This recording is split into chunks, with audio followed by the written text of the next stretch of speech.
pantry. Please make her welcome. Thank you. And if you don't know where the Reservoir Food Pantry is, it's right behind the old Trail Nursery building in Boyceville, right? Yes. And I have some questions, but perhaps you'd like to say something about the food pantry before we get started. It probably will be the questions you're going to Yeah, ask. I bet. That's why I was just going to let you take it away. We started in 2011 in someone's garage, waiting to complete a 5013C, which is a non-for-profit by state and federal. It took us a year to write that. We did it ourselves rather than hiring a lawyer to save the money. And in a year, we got our 5013C, and we then moved to an area in front of the waste treatment plant in Boyceville. They were kind enough to let us put up canopies and serve the food outside to people. And right below that was a trail nursery with empty greenhouses. And the owner came by and he saw what we were doing up there, and he invited us to rent one of his greenhouses, and we've been there ever since. In 2013, we moved in to the greenhouses. Now, it's a challenging situation. There is no water, there's no bathroom, there's no heat, there's no air conditioning in the main building. We're looking for a new building, and any help we can get will be greatly appreciated. We're seeing about 100 families every Monday and giving a 3-day supply of food. It's a bit of a challenge in the conditions we're working in. To tell you how these things have changed, the demographics, pre-COVID, we were seeing 11,000 families a year. When COVID came, we went down to 8,000 families a year. Following year, went up a little, went down to 7,000 families. And now, we're approaching 11,000 families for this year, 2002-2023. It's a projection. I took the 6-month figures and multiplied by 2. I think we will hit 11,000 by the end of 2023, right back up. Could you describe the different demographics? Yes. Yeah. Oh, good. Great. Okay. The next question. She's doing my job. She's trying to get my job. I can see that. Before the pandemic, we very specifically in our bylaws designated where the hamlets surrounding the Reservoir Food Pantry would be entitled to receive food from us. And that included Ashokan, Glenford, West Hurley, Stony Hollow, Boyceville, Broadhead, Olive Bridge, Shokan, and West Shokan. And then the pandemic came upon us, and we made a decision to open our doors to anybody that can come from Mars. We would give them food. And that's to this day. We have people coming from Greene County. We have people coming from Kingston, of course. And just show up. You have to just need food, sign your name. I don't ask for anything else. And so it's been a challenge. And I just want to move this right along. I want to read to you 6 or 7 statements from people who use our pantry. Every year, Karen Brooks, please stand, Karen. Every year, Karen writes this donation letter that goes out to between 700 and 1,000 people. We do a mail of 700 to 1,000 envelopes every year.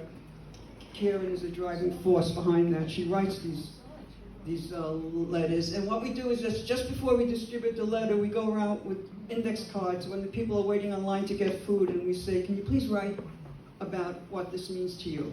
I want to read a few of them. These are from the shoppers, anonymously. This pantry is my lifeline. It feeds my body, but it also feeds my soul. The people who work here or volunteer are a special breed of kindness. In this world of spiraling inequality, at least one tide raises my boat, is the ability to eat. God bless this pantry and its volunteers. Another person wrote, Truly a godsend. Not only do we get help, but we get top-notch quality food. The pantry workers are so nice that I would want to visit if I did not get the food. The pantry provides me with a sense of community. I love this pantry. It is so well organized and has the best selection of items. The staff and volunteers are so kind, caring, attentive, and friendly. They are here for us in any weather, come rain or snow or thunder. I could not have made it through the last years without their help. I'm so grateful. And another person writes, I come to this pantry because if I didn't go, I would go hungry. And just a few more, please. Just a few more, please. If it wasn't for the Reservoir Food Pantry, I'd be in worse condition. It's down to, do I buy food or do I pay my bills? Another person writes, the Reservoir Food Pantry has been a real lifesaver for me. Fresh fruits, vegetables, meat, that I don't have any other means to get. They're here and they're available for me to feed my family in a healthy way. I'm grateful. And last, I really depend on this wonderful pantry. They provide a big selection of items and local produce. I'm truly grateful to the devoted services of all the dedicated, amazing volunteers. And on that note, I'd like the volunteers of the Reservoir Food Pantry to get a big round of applause. Stand up, please. Please stand up.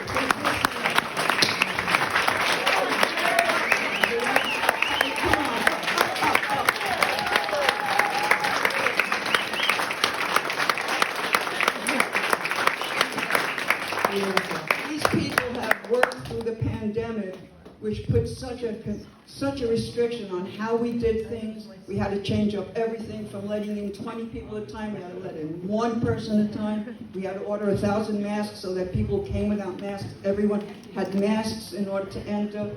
It slowed our operation, and the volunteers just handled it with grace, with dignity, and with compassion. And then the winter came. We have no heat. It's freezing. Again, these people carrying old people's bags to the cars, the guys leaving their station and, no, I'll take your bags, ma'am, I'll take your. Just the compassion, the dedication, the endless, boundless energy. This pantry would be nothing without this team of volunteers we have. Yeah. I thank you from the bottom of my heart. One more, I want to just single out our executive director, Seth Buncher, a rock. Seth, are you here? Stand up, stand up. Stand up, guys. A rock, a solid rock of the pantry. I have a question. Where do you get the food Okay, good question. that comes into the pantry? Because we're a 501(c), we're allowed to go to the food bank in Albany. And the food bank in Albany is like a huge warehouse. It's like airplane hangars. Most of the food is in the warehouse comes from Walmart, believe it or not.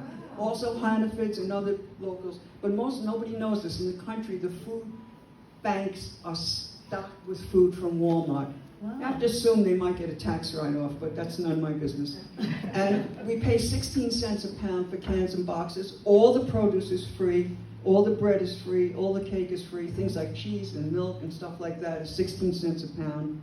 And they give us a budget. This year we got 16,000. Now at 16 cents a pound, it's good. It's not great. Other years we've gotten much more money, but they have over 500 agencies, and everyone, they have to divide. The state gives them money. It's different every year. They have to divide the pie equally. So we only got around 16,000. We do fundraising. We do caring. And by the way, about fundraising, you have a website, Reservoir Food Pantry, Right. which has a donation button. If you are moved to donate, you can go on the website and donate. And if you don't want to do that, I brought business cards, so you can take a business card and mail it to us. Again, we're trying to get a new building. I want to get these volunteers out of the cold. I want them to have a bathroom. I want to have running water. You know, every week we shoulder, 100 families are coming with children, waiting online. It's incredible. And they go home with huge bags of meat and bread and cheese and eggs and butter and produce and fruit and canned goods and packaged goods. It's an amazing situation. We need help. We need your help. Thank you. Thank you, Christina Chen, from the Reservoir Food Pantry.